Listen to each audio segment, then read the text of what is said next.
も美ボディ研究部部長の佐久間美桜です。はい、今日はですね、このチャンネルで一番再生していただいているこちらの動画のリメイク版を撮っていきたいと思います。なんともありがたいことに国内のバストアップ動画で再生数に高評価数では1位をいただいているとのことで、成果報告のコメントなども未だにたくさん届いていて本当に嬉しく思っています。ありがとうございます。2年前はリクエストにお答えする形で単なる私の経験談を話しただけだったので、こんなにねたくさんの方に効果を感じていただけると思ってなくて、結構大雑把に話しちゃってた部分もあるので、この2年でね資格も取って新たに学んだことも含め、しっかり私のバストアップの全てを前編後編に分けてお伝えしていきたいなと思います。それではやってみましょう。レディゴー。まず今現在の私のバストサイズは G から H カップでアンダーが62センチになります。この時から少し体重は減ったんですけど、変わらずサイズはキープできているようです。なのでよくまた大きくなりましたよねって言われるんですけど、多分他が痩せたせいでそう見えるのかなとは思うんですけど、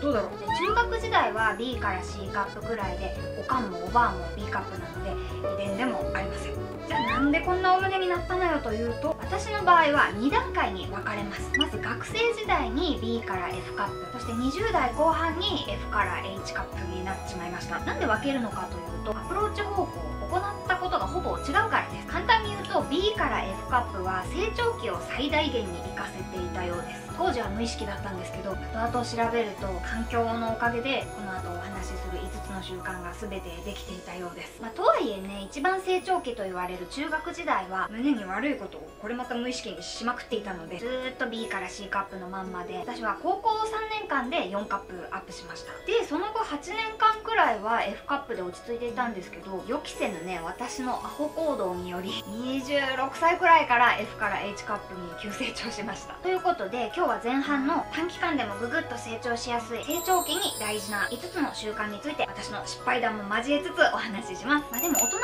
なってからのバストアップにもとっても大事な習慣なので、大人の方もねもう関係ないやと思わず改めてチェックしてみてください。では早速1つ目の習慣、本当に自分に合ったサイズのブラを使うこと。このチャンネルをよく見てくれているみよけん部員さんは、もう部長分かったよと思うかもしれないけど、ブラはね本当に重要なのでしつこく言わせてください。でブラはちゃんとつけてるよっていう方は多いと思うんですけど、本当の自分のサイズを分かっている方って意外と少なくて、いつもデザイン重視で選んで、たとえ欲しいサイズが売り切れててもアンダーサイズをちょっと上げればあるから、こっちでいっかとかで決めちゃったり、ノンワイヤーとかカップ付きインナーに慣れちゃって試着も特にしないし、そもそも SML でしか選んでないとか、サイズは店員さんにメジャーで測ってもらったから間違いないと思っている方も、店員さんが悪いわけじゃないんですけど、店員さんは決められた測り方、トップとアンダーの差で日本国家規格のサイズ表に当てはめるように指導されている場合が多く、その辺はねこちらで詳しくお話ししましたが、その国家規格ってやつはなんと昭和から変わっていなくて、食生活や生活習慣がここ数年で変わっちゃった現代人には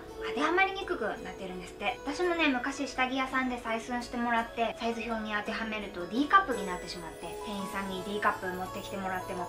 入らないですねってなったので、本当に自分に合ったブラの測り方や付け方についてはグラマラスレンダー習慣や別の動画でも徹底解説しているので、そちらを試してみてください。動画を見てずっと自分は A カップだと思ってたけど本当は D でしたなんてコメントや DM も本当ね結構いただくので、特にね成長期は将来の大きさとか形を決める大事な時期なので、正しいブラのサイズを知らないまま大人になっちゃうのは非常にもったいないです。私もね一番成長期真っ只中の中学時代はずっと B から C カップのまんまだったって言いましたが、それもそのはずで、当時の私の中の可愛いの基準はミニモニさんっていう、ご存知ですかね、身長150センチ以下の子供っぽくて可愛い感じのアイドルさんに憧れていたので、これ同世代あるあるじゃないかと思うんですけど、身体測定の時とかも150センチは超えてはならないと思って猫背にして測ってたし、胸もね少しも膨らみたくなくて、太めのヘアバンドを胸に巻いてずれないように透明のガムテープでぐるぐる巻きにして投稿したり、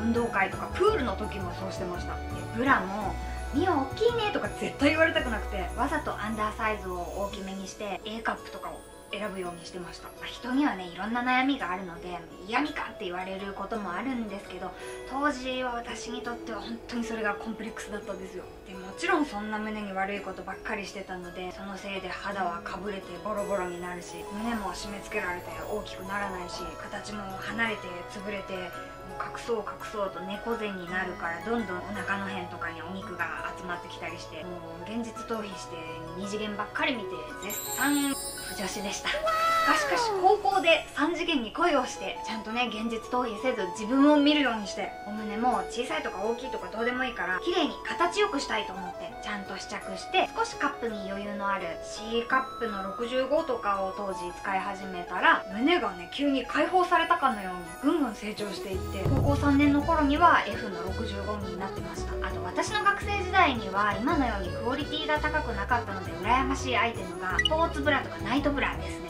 ある程度大きくなってきたら流れていかないようにするのも大事なので、あれがあればね大人になってから苦労しなくても綺麗な形で育っていただろうなと思います。ナイトブラとかね、特に若い頃からつけてたら離れ乳とかになりにくいんじゃないかな。とはいえね、あんまり締め付けの強すぎるものは逆に血流を阻害して成長に良くなさそうだから、若い頃は特に締め付け感の強くないタイプを選んでみるのをおすすめします。そして意識高めさんは体育の時間とか激しめに動く時はしっかりね360度から支えてくれる強度強めのスポーツブラとかに体操服とね同じタイミングで着替えてあげたらなおよしだと思いますが、いいスポブラはね結構高いから、これは余裕のある方はぜひという感じですかね。そして2つ目の習慣が食事面ですが、胸に良いものだけ取るのではなく、バランスよく栄養を取ること。よくね毎日豆乳は飲んでるのにとか、サプリを飲んでもちっとも大きくならないなんて声も聞きますが、もちろんね中には何を食べても太れない体質の方も稀にいらっしゃいますが、バストアップには女性ホルモンの分泌が最も重要なので、そのためにはまず体全体が健康でないと、脳がこの体栄養不足やな、父に余計な脂肪をつけとる場合ちゃうな、生命維持せんとなって違う方にねエネルギーが向いちゃって、女性ホルモンの分泌も減少しちゃうので、バストアップフードは盛り込みつつ、やっぱりタンパク質、脂質、糖質のバランスが一番大事です。特にタンパク質ね。糖質は現代ではあまり意識しなくても食べ過ぎちゃうジャンルなので、逆に意識的にちょっと減らして、その分タンパク質や良質な脂質をとってあげましょう。具体的にはタンパク質はお肉やお魚、牛乳、卵など、良質な脂質はアボカド、ナッ